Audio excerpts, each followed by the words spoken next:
I was standing in the shadows when I watched my wife press her body against another man's. She wasn't drunk. She wasn't acting. She knew exactly what she was doing, and so did everyone else in the room. You ever have one of those moments where time slows down, and you realize the truth's been staring you in the face for months?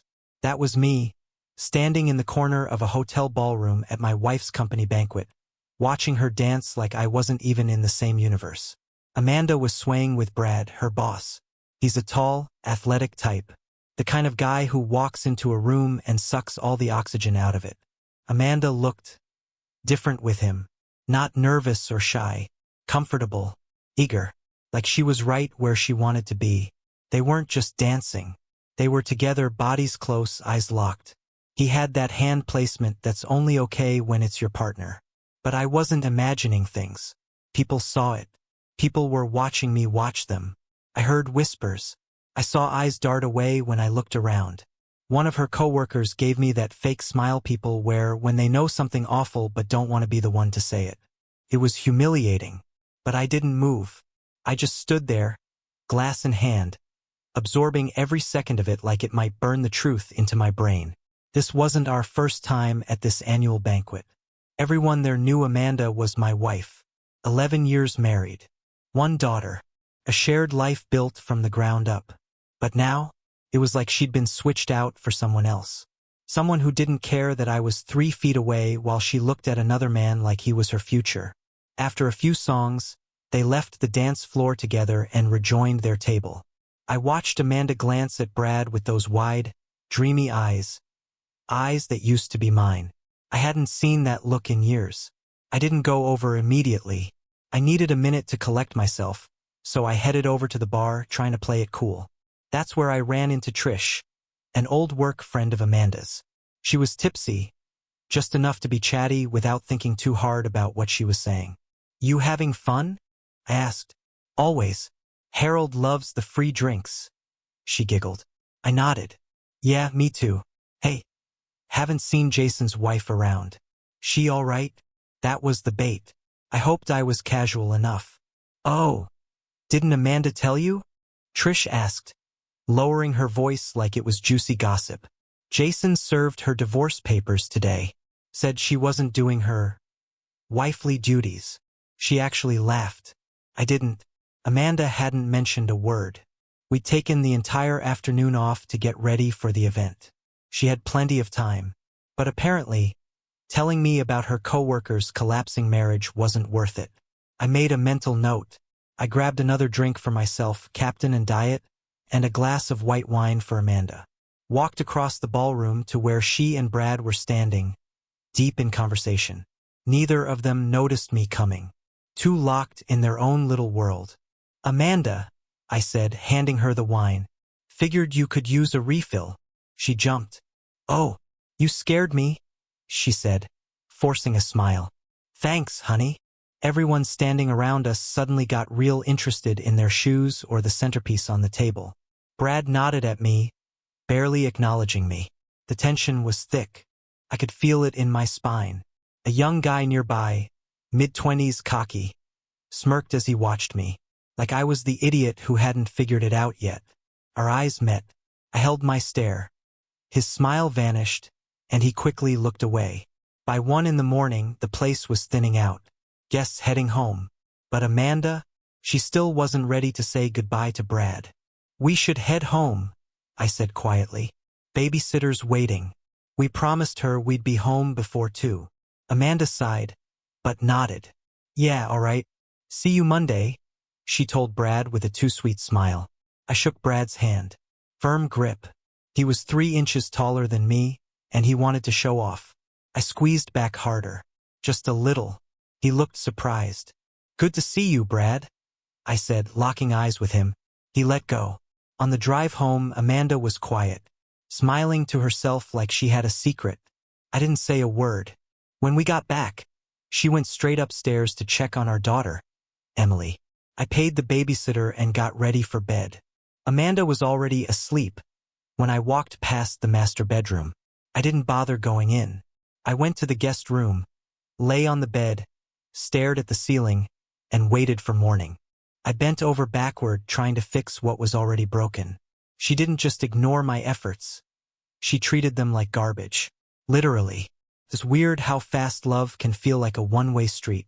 After that night at the banquet, I still wasn't ready to admit it was over. I wasn't angry yet, not fully. I was still trying to win her back, hoping it was just a phase, a rough patch. I thought maybe if I stepped up even more, she'd come back to me. So I gave it everything. I planned date nights, even when she seemed annoyed. I did all the chores without saying a word. Took care of dishes, laundry, vacuuming. Turned off the TV to sit down and talk. Except, every time I tried to start a conversation, she'd need to go out, take a bath, or just walk out of the room. I wrote her notes, notebooks full of memories and things I still loved about her. I left flowers on the counter, little cards in her purse, sent bouquets to her office. I never got a single thank you, not even an acknowledgement. And when I took out the trash one night, I saw one of those cards, still unopened, at the bottom of the can with coffee grounds spilled on it. I just stood there, looking at it. It was like watching a door close, quietly, permanently. Amanda used to be the most affectionate woman I knew. We'd fall asleep with her hand on my chest. She used to call me just to say hi. That Amanda was gone, replaced by someone who flinched when I touched her shoulder. *X? Forget it. I couldn't even tell you the last time we did it. Not that I was counting, but... Okay, yeah, I knew I wasn't imagining things. Something had shifted months ago. I'd noticed it around the holidays. At first, it was subtle. Arguments over little things. Her tone started changing. More cold. More distant. By January, we weren't even holding hands at the store anymore. By February, our conversations were 90% about our daughter, Emily, or her job. No more dreaming about vacations. No more remember when talks. Just logistics, schedules, small talk, silence. One night, I asked her if she wanted to watch a movie with me, something we used to do almost every weekend. She said, maybe later, then went to bed early, alone. That was the first time I slept in the guest room. It wasn't planned. It just felt easier. The next morning, I tried to tell myself it was just a bad night, but the pattern kept repeating, and somewhere in the back of my head, I knew I was losing her, but I still couldn't let go. It was Saturday morning when things finally clicked. I got up early, habit from work, and walked into the living room. Emily was already up, watching cartoons, bowl of cereal in her lap. Morning, I said. She waved her spoon in the air. Already ate. Milk splattered on the rug. Okay, easy there. I chuckled. Mom still asleep? Yup. I smiled and headed into my home office, closing the door behind me. That's when I made the call. Ron, it's Matt Fields, I said. There was a pause. Morning, Matt. I'm guessing this isn't a social call. No, I said quietly. It's time. I want to move forward. My lawyer, Ron, had been on standby ever since I first came to him with my suspicions. I told him about the banquet, the way Amanda looked at Brad, the coldness at home, the missing spark, and, more recently, the ticket, the red light ticket that changed everything. I hadn't told him the whole story yet, but I was about to, because it wasn't just about Amanda anymore, it was about our daughter, about our future, about keeping control of what I had left. Do we know if Amanda's already seen a lawyer? I asked. I don't think so, Ron replied, but I'll confirm. Meet me in half an hour at the coffee shop. I'll have the forms ready for notarization. Sounds good, I said. Before heading out, I glanced at the master bedroom. Amanda was still asleep, peaceful even. I couldn't help but wonder what she dreamed about, because I hadn't been part of her dreams for a long time. I left a note for Emily, kissed her on the head, and drove to the coffee shop. Ordered a black coffee, found a seat by the fireplace. That's when it hit me. I never thought I'd be divorcing the love of my life. You don't really see the end coming. It doesn't show up all at once. It's slow, quiet, like a leak in a dam. You don't notice the pressure until the whole thing gives way. And when it does, You're just standing there in the flood, trying to remember how it ever felt safe in the first place. It wasn't a dramatic confession or some flirty text that exposed her. It was a $75 traffic ticket and a blurry photo that shattered my world. When you think about finding out your spouse is cheating, you imagine something big. Confrontation. An overheard conversation. A secret phone unlocked by accident. But for me, it was a red light camera and a grainy photo that cracked my marriage wide open. It showed up in the mail like any other bill. I wasn't even annoyed when I saw it, just confused. We don't run red lights. We're both cautious drivers. But the moment I looked at the timestamp, something twisted in my gut. March 5th, 2:37 p.m. I opened the notice and stared at the photo. There was Amanda behind the wheel, wearing one of her work event blouses. Hair up, lips pursed in focus. And next to her, a man's arm, broad shoulder, navy jacket. I couldn't see his face, but I didn't need to. It was Brad, Amanda's boss. I froze. I tried to tell myself it was innocent. Maybe they were going to a meeting. Maybe it was a carpool situation. Maybe anything else. But my stomach was already telling me the truth. I pulled up my texts with Amanda from that day.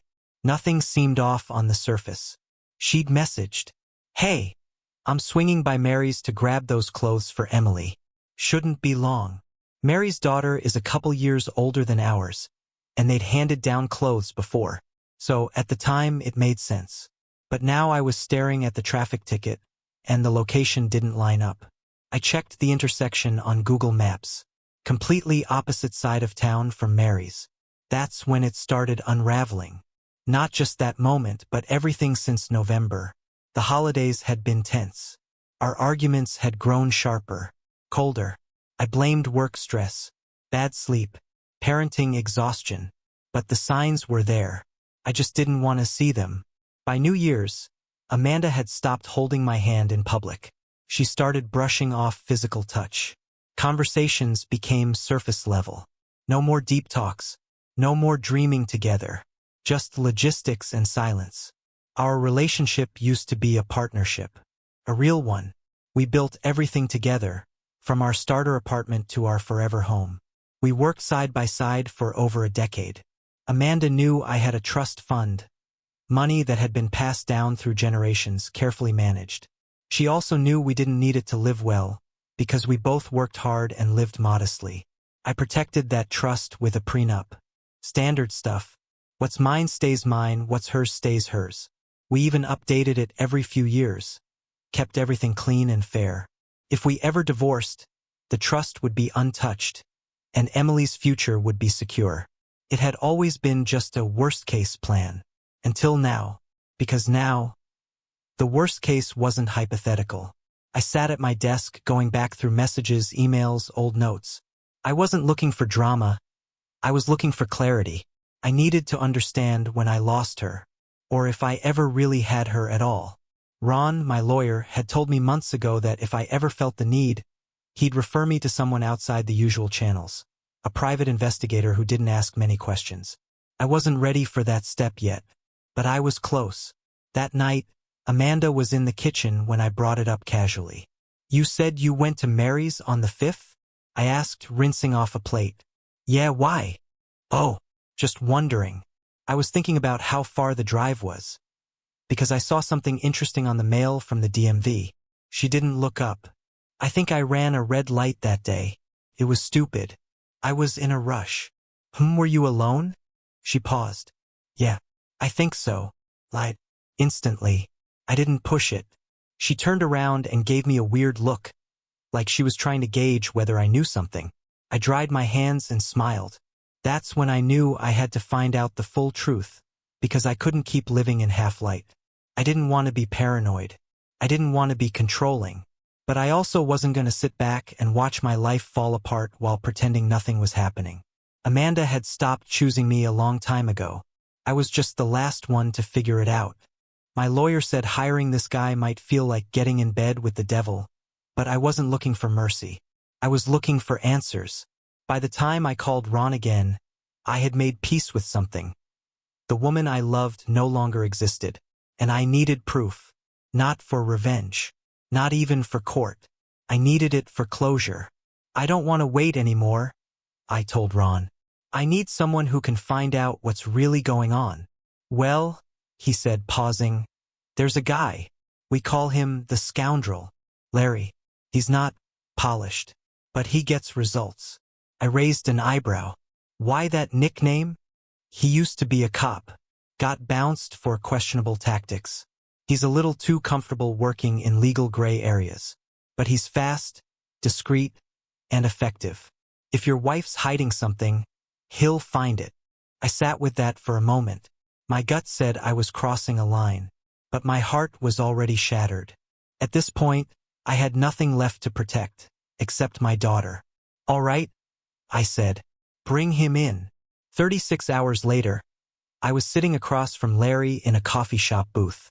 He didn't look anything like I imagined. Mid-30s, athletic build, tailored suit. Clean cut, sharp eyes, serious face. No trench coat or cigarette. Just a black notepad and a voice that didn't waste words. I don't take sides, he said, but I don't like liars. So if you're straight with me, I'll be straight with you. I am, I replied. What's the goal? I want proof of an ****R, I said, careful to censor even my own voice. Photos, videos, whatever you can get that'll hold up in court if it needs to. He nodded. Her routine. Weekdays, she drops our daughter off, goes to work at Larkwell Enterprises. Brad, her boss, is the one I suspect. She's his assistant. Any late nights? More lately. She started volunteering to work overtime or attend planning dinners. He smirked. Classic. I need this done quietly. My daughter can't be affected. Larry made a note. Understood. By the next week, he had already installed discreet surveillance. Not in the house, I had my limits, but he followed her car. Staked out their office. Used long-lens cameras to track movement. And in the meantime, I kept trying to salvage what was left. I was still cooking dinner, folding laundry, asking if she wanted to watch something after Emily went to bed. Amanda just smiled with that distant, distracted look. Said she was tired. Or busy. Or both. I knew I'd lost her, but I couldn't stop myself from trying. It was Thursday afternoon when Ron called again. Larry has something. You might want to come in. My stomach dropped. When I walked into Ron's office, I found Larry already there, leaning against the wall, arms crossed. Ron sat at his desk, a manila folder in front of him. You sure you want to see this? Ron asked gently. Yes. He slid the folder over. I opened it. The first photo was grainy, taken through a hotel window. Amanda and Brad holding hands, kissing. Clothes scattered on the bed. Second photo. Amanda in the passenger seat of Brad's car, laughing. Third. Brad with his arm around her waist, pressed close as they checked into a boutique hotel downtown. I flipped to the next set. Call logs, emails, transcripts of recorded conversations. Some from inside restaurants, some inside Brad's car. I read every word like I was studying for an exam I didn't want to pass. Then I hit the last page. A transcript. Amanda's voice. Do you love me? Brad's response. Of course I do. You, me, and Emily will be a family. Just say the word. Amanda replied, I never planned on leaving Matt, but I think I'm ready. It was all there. My wife, the mother of my child. Planning a life with another man behind my back. Planning to take my daughter with her. Larry didn't say anything. Just stood still. Like this was just another Thursday for him. Ron looked uncomfortable. Matt, we can file now. You've got everything you need. I couldn't speak. The air in the room felt thick. My throat was dry. My hands were numb. I didn't cry. I didn't scream. I just sat there trying to breathe. Finally, I looked at Larry. Thank you, I said quietly. I never wanted this. But now I know. He nodded once. You're not alone. And you're not crazy. I closed the folder and stood up. I was done guessing. It was time to prepare for war. You think you're ready to see it. The videos, the photos, the proof. But nothing prepares you for watching the person you love treat someone else like you don't exist. Ron's office was dead quiet except for the hum of the ceiling fan. The only thing louder was the pounding in my chest. Larry handed me a tablet and said, "You'll want to see this for yourself." I hesitated. Once you press play, there's no going back. But I needed to know. I needed to see her face. See how far she'd gone. I tapped the screen. There she was. Amanda. My wife. Dressed in the red blouse I bought her last Christmas. Laughing. Smiling. Sitting across from Brad at some upscale restaurant I didn't recognize. Her foot brushed against his under the table. He reached out and held her hand. She didn't pull away. Next clip, Brad's car. Parked. Amanda climbed into the passenger seat. He leaned over. They kissed. Long, familiar. The kind of kiss that doesn't come from a fling. This was real for them. Comfortable. Intimate. Another clip, hotel lobby. Small, quiet place in a trendy part of town. Amanda stood at the check-in desk while Brad handled the room key. She looked around like she was afraid someone might see her, but not afraid enough to stop. I forced myself to watch every second. The whole timeline. From the restaurant to the car to the hotel. I saw them walk into the elevator together. And that was enough. I tapped the screen to pause. "All right?" I said, swallowing hard. "I've seen enough." Larry nodded. "There's more. Recordings. Call logs. Emails. But you get the picture." He wasn't smug about it. Just factual. Like a surgeon showing you an X-ray of a terminal diagnosis. It wasn't personal to him. But it was personal to me. Ron slid another paper across the desk. "It's from earlier this week," he said. Larry picked up a hot mic in Brad's car. "You'll want to read this part." I scanned the transcript. "Brad, I love you, Amanda. I mean it. I want a life with you. You, me, and Emily. We'd be amazing together. Amanda, Brad, I didn't plan for this. I didn't think I'd fall for you like this. Brad, Matt will be fine. You know he's checked out. He's a decent guy, but he's not me. Amanda, he doesn't deserve this. He's been good to me. Brad, come on. You're not happy. He's a plant manager. You deserve better." I stopped reading. My hand curled into a fist. A plant manager. That was how Brad saw me. Like my job defined me. Like I was just some background character in Amanda's story. Never mind that I'd built our life with my hands. Or that I'd sacrificed promotions and trips and hobbies so Amanda could focus on her career. Never mind that I made dinner 4 nights a week. Took Emily to every dentist appointment. Folded laundry at midnight just to keep us afloat. None of that mattered to Brad. To him, I was a beta. A guy who'd served his purpose. I took a deep breath and looked up. "She really thinks he's better than me?" Ron sighed. "Matt, this isn't about who's better. It's about what she wants right now. She wants someone who flatters her. Who makes her feel young and wanted." Larry added. "And that guy's putting on a show. Believe me, he's not the hero he's pretending to be." He was right. I knew he was right. But it still hurt like hell. I stood up and walked to the window, staring out over the parking lot. My reflection looked hollow. Like someone who hadn't slept in weeks. And maybe I hadn't, at least not deeply. I turned back to them. "What do I do now?" Ron didn't blink. "You lead. You take control. You file first. You go on offense. Because if you wait, Amanda and Brad will blindside you. And they'll use Emily as leverage." He was right. I hated it. But he was right. I want to keep the house. I want custody of my daughter. And I want this done quietly, with as little trauma for Emily as possible. I said. Larry flipped open his notebook. "You want me to keep watching them? Or freeze things here?" "Freeze," I said. "We've got enough." Ron slid another document forward. "Let's draft the agreement. We'll file Monday. Serve her Tuesday. You'll hand her the paperwork yourself. Your way, on your terms." I nodded. I wasn't just the betrayed husband anymore. I was the one taking back control. I handed her the envelope across the dinner table. She took one look at the photos and just froze. Like she finally realized the damage wasn't something she could charm her way out of. I spent the entire weekend going over every detail, double-checking my plan. rereading legal documents, listening to those recordings until they stopped making me cry and just started making me angry.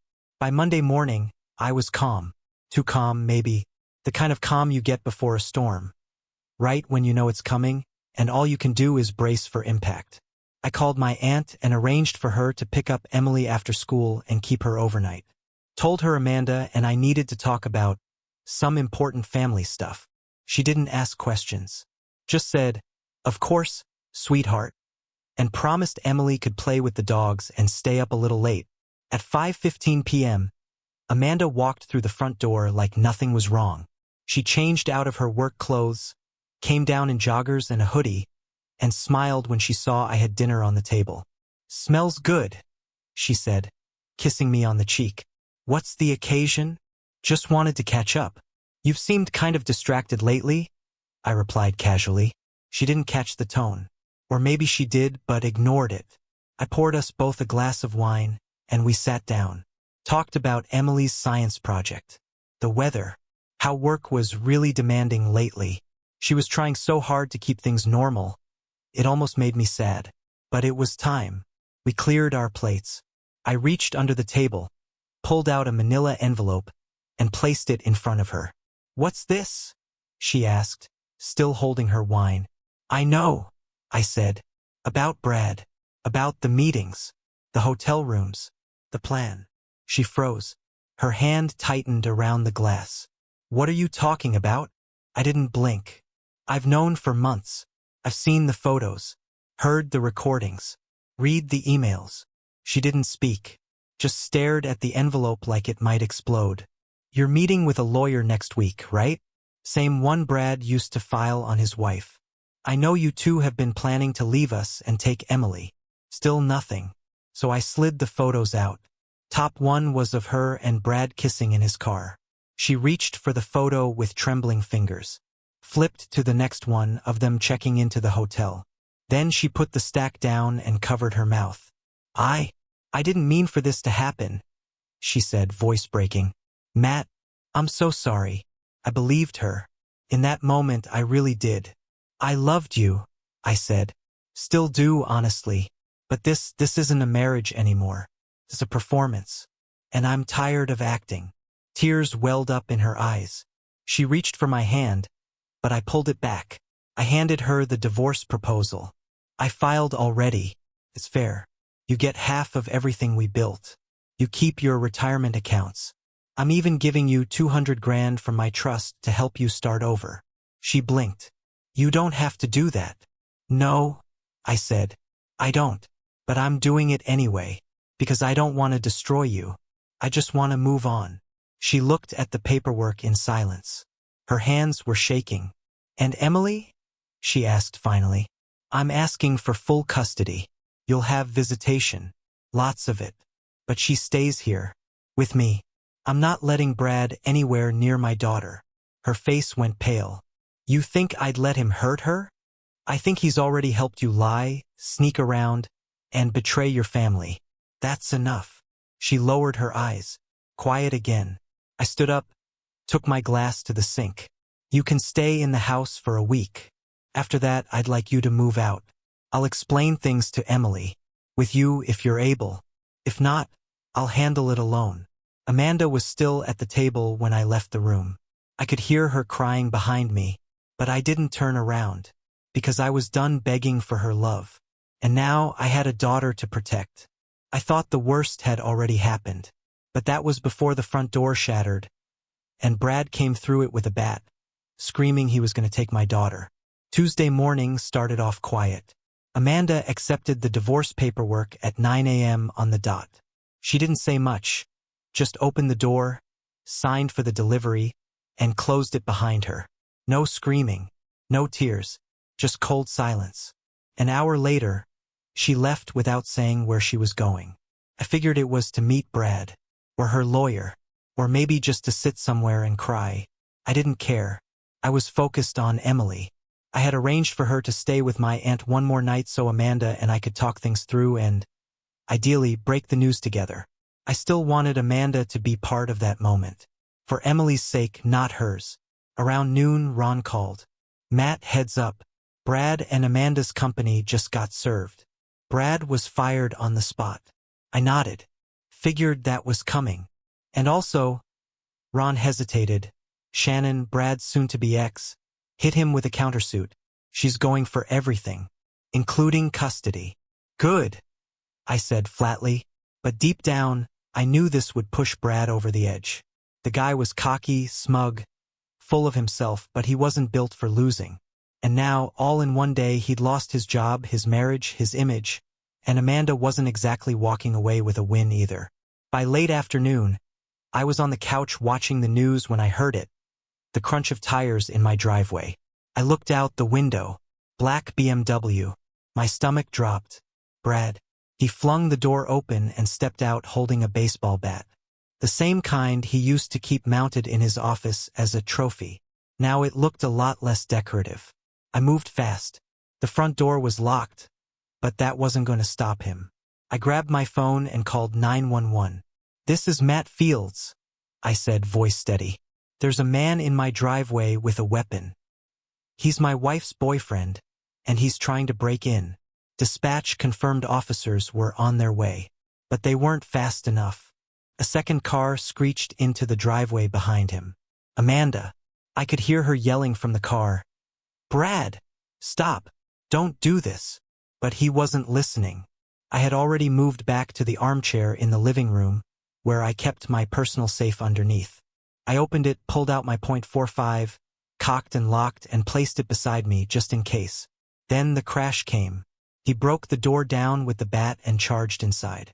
"You ruined everything," he screamed, spit flying from his mouth. "You got me fired. You destroyed my life." I stood up slowly. My right hand hovered just above the weapon. "Brad," I said calmly, "you need to leave. Now." He raised the bat and took a step forward. "I took your wife, and now I'm going to take your daughter too," he roared. That was it. I gave him one more warning, firm and clear. "Don't come any closer." He didn't listen. He took another step, swinging the bat back like he was about to tee off. I drew the gun and fired. Once, twice, 3 times. The room exploded with sound. My ears rang. My chest thumped. Brad stumbled mid-step, dropped the bat, and collapsed onto the hardwood floor. Behind him, Amanda screamed, high-pitched, guttural. I hadn't seen her enter, but she must have tried to follow him inside. One of the bullets had gone wide, hit the doorframe behind her. She dropped to her knees, sobbing, hands on her head. Police arrived moments later, guns drawn, barking orders. I dropped my weapon, hands in the air. They cuffed me, cuffed Amanda, dragged us out separately. I told them everything, exactly what happened, exactly how fast it escalated. They reviewed the footage from my security cameras, confirmed my call to 911, confirmed Amanda tried to stop him. Brad didn't make it. He was pronounced dead at the scene. Amanda was released the next day. No charges. But she never came back to the house. The fallout was fast and brutal. News got around. Amanda quit her job. Shannon filed for full custody and took Brad's estate. Emily and I stayed quiet. We avoided the media. I shut down my social media, closed ranks, and focused on one thing: protecting my daughter. Because the war wasn't just legal anymore. It had become survival. In less than 24 hours, she lost everything. Her job, her boyfriend, her daughter, and her place in our home. But the silence that followed, that's what really broke her. After the shooting, life didn't go back to normal. There was no normal anymore. I wasn't arrested. The evidence cleared me: security footage, 911 call, Amanda's own testimony. It was clean. A textbook case of self-defense. But no matter how justified it was, I didn't feel like I'd won anything. Brad was dead. Amanda was shattered. And Emily was going to have questions. For the next few weeks, Amanda barely existed. She didn't contest the divorce. Didn't ask for anything. Ron kept the financial agreement in a secure file, untouched. Eventually, he mailed it back to me. Amanda never cashed the check. She didn't come home. Ever. No texts. No emails. She stayed with a relative for a little while, then Vanished. The few times we talked, mostly through lawyers, she was quiet, passive. She agreed to the custody terms. Said she didn't want to fight. Claimed it was better for Emily. I think deep down she knew she wasn't stable enough to raise a child at that point. She had a few supervised visits early on. They were awkward. Short. Emily didn't know what to make of them. Amanda tried to smile, tried to pretend like things were okay. But even a 9-year-old could see the cracks. The last time she showed up for a visit was in the spring. She brought a stuffed bear and a coloring book. They sat on the porch. Amanda barely spoke. Just cried quietly while Emily drew pictures of animals in dresses. That was the last time we saw her. After that, she just disappeared. Called, texted, even contacted her brother. No response. No one knew where she'd gone. Some people said she moved out of state. Others whispered about rehab. I heard rumors about painkillers, depression, a total breakdown. I believed all of it. When someone loses everything they built their identity around, love, family, career, sometimes there's just not much left to hold on to. I wanted to be angry, but mostly I just felt hollow. I'd already lost her long before the breakup. This was just the final chapter in a slow, sad story. Emily asked about her at first. When is Mom coming back? Can I call her? I always answered gently, never lying, but never scaring her either. I told her, Mom is going through a hard time. She loves you very much. She just needs space. Eventually, she stopped asking.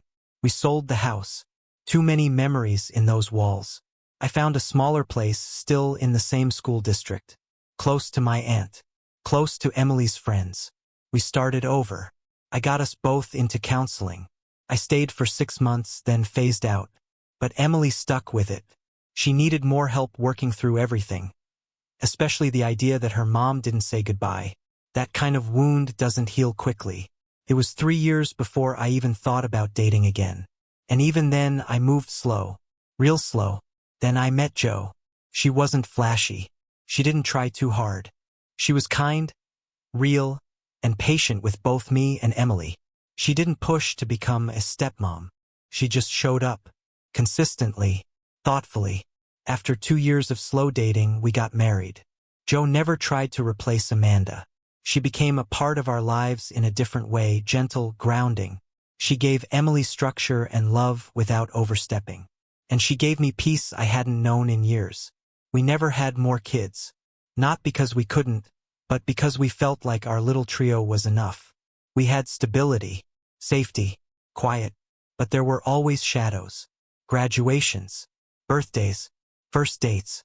Every milestone reminded us that someone was missing. I hired Larry a few times after that, just to try and track Amanda down. Not to drag her back or shame her, just to know if she was alive, if she was okay, if she needed help. Every lead went cold.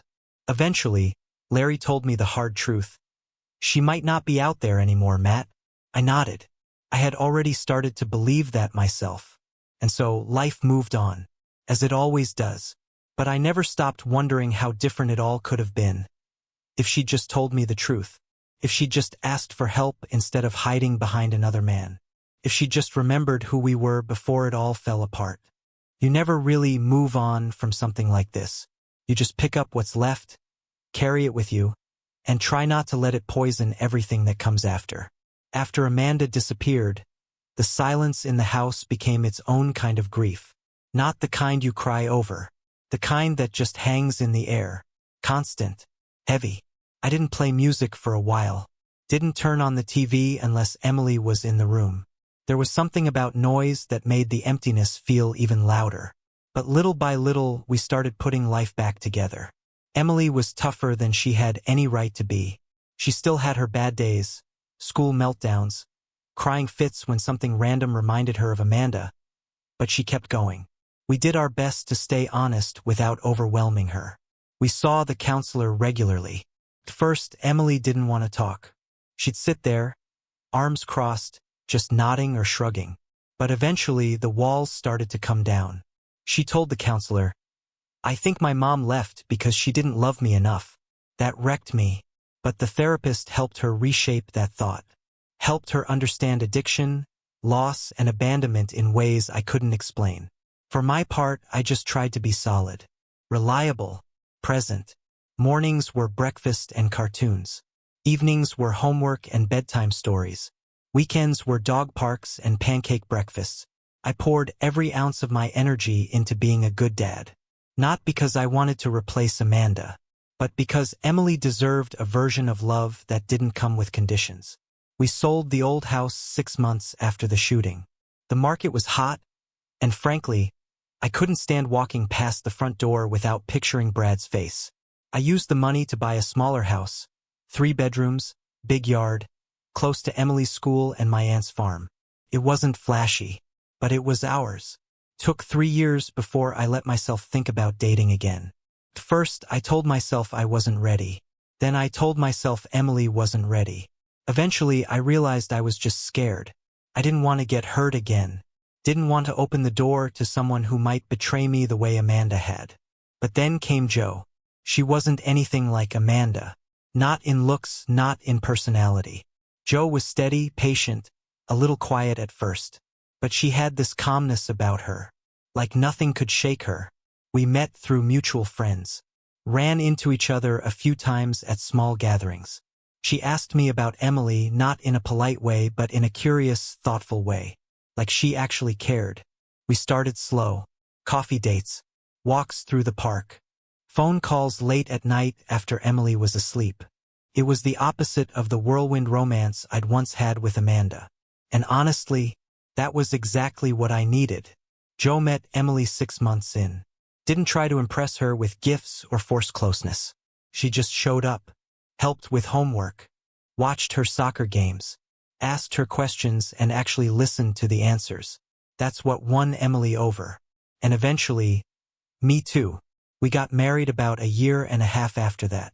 Not a big wedding, just close friends, family, and a few coworkers. Emily stood beside me as my best girl. She even helped Jo pick out her dress. Jo and I never talked about having more kids.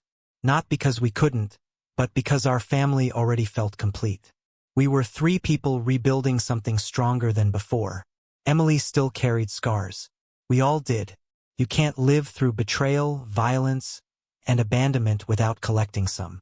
But she started smiling again, sleeping better, opening up. I'd catch her humming while doing chores or talking about the future without sadness in her voice. That's when I knew we were healing. I still think about Amanda sometimes. Not in a romantic way, more like a question that never got answered. I wonder if she's alive, if she ever found help, if she thinks about Emily when she's lying awake at night. Larry kept looking for a while. Every few months, I'd get a call.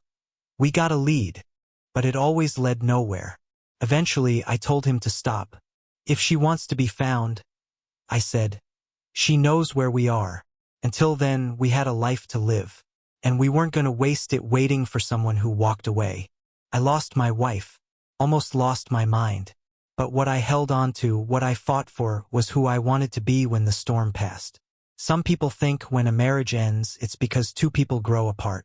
That's not what happened here. Amanda didn't drift away. She made a choice. One choice at a time. Lie by lie. Step by step. Until I was just another background character in a life she no longer wanted. I used to wonder what I did wrong. Was I too comfortable? Too predictable? Too focused on work, on the routines, on being a good provider? But I know now that wasn't the issue. It wasn't about what I lacked. It was about what Brad offered. Excitement, validation, fantasy. He whispered everything she wanted to hear. He didn't know the real her, just the version she showed him. But here's the truth.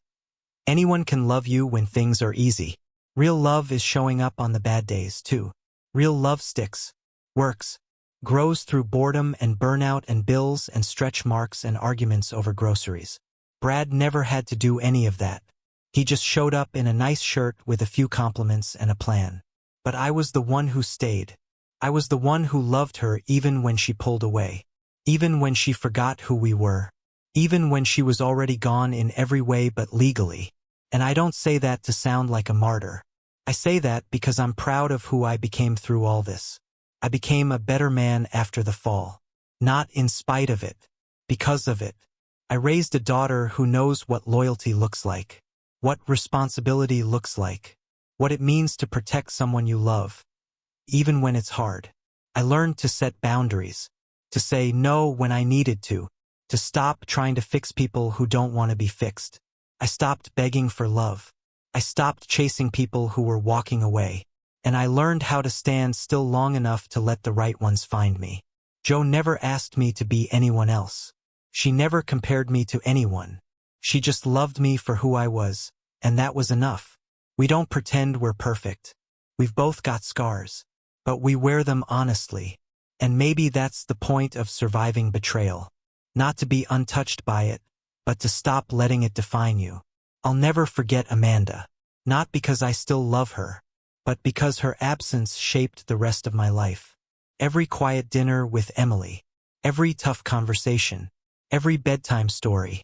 Every moment I felt like I wasn't enough, but showed up anyway. That's what fatherhood is. That's what real manhood is. And one day, when Emily's old enough, I'll tell her the whole truth. Carefully. Respectfully. So she knows how strong she is. How far we came. And how hard I fought for her. I'll tell her it wasn't her fault. That her mom's disappearance wasn't a reflection of who she was, but of who Amanda had become. I'll tell her that even when people walk away, we don't have to follow. That we choose who we become in the wreckage. That we don't inherit our pain, we shape it into something stronger. As for Amanda, if she's still out there, I hope she found peace. I hope she got help. I hope, somewhere deep down, she knows what she lost. But me, I didn't just survive. I built something new, with bare hands, with broken trust, with a heart that took its time, but kept beating anyway. This isn't a story about revenge. It's a story about taking back your power. It's about leading when you've been betrayed. About protecting what matters most, even when it costs you everything else. So to anyone out there standing in the same storm I did, you're not crazy, you're not weak, and you're not alone. You're just standing in the fire before the rebuild. And if you keep walking, I promise, on the other side of heartbreak, there's still a version of life worth fighting for.